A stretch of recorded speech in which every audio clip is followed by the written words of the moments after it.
The '67 animated Disney version of the film was something I grew up with. I was born in '66 and have very vivid memories of images from the film.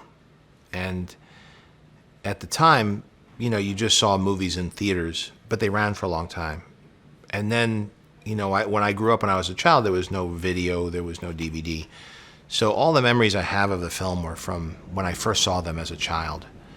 And then as we went to unpack this and how to turn it into a live action film, the starting point, the jumping off point, when you revisit material, when you reboot, remake, is, for me, and what I had done certainly with Iron Man, and to some extent with Elf even, as I drew back on the stop motion Christmas specials of my youth, is what are the images that I remember? What are the things that jump out?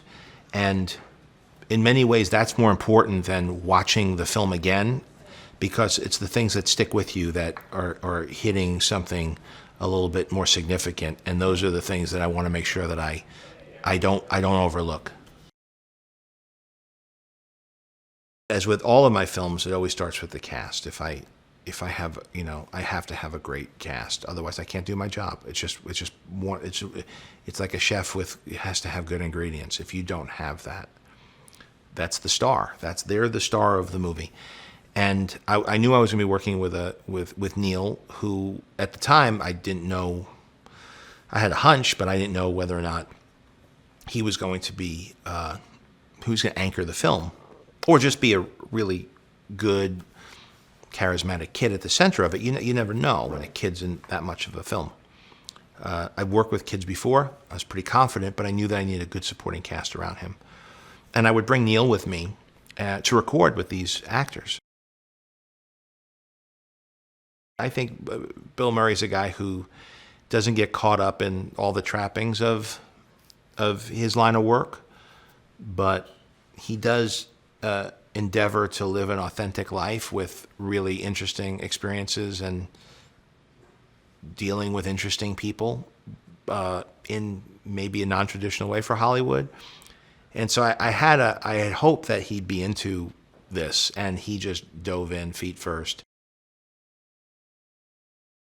I think for voice performance, the trick is to have them really act it like they're in the film. And in the early stages, when they're just reading out of a script, it's difficult. You're using that as a bit of a scratch track. But as they start to see the animation and the performances, or they work with each other, it starts to get more of the naturalism that I like. Cartoon voices, you tend to have to push your performance through the character because it filters it out. But because the animation's so subtle and specific here, my thing was don't push it, just do it like you're in a movie. The sense of belonging, the sense of not fitting in, the sense of being an exile, a pariah, somebody who wants a home, somebody who wants to fit in with the pack, somebody who doesn't belong. I think that's, you know, to me, when I see that dynamic, when I see that myth, it's very universal. Did you know that The Hateful Eight with 3 words is the longest title for a film directed by Quentin Tarantino? All the titles of his previous films only consisted of 2 words. For example, Pulp Fiction, Jackie Brown, Inglourious Basterds, Django Unchained, or Kill Bill.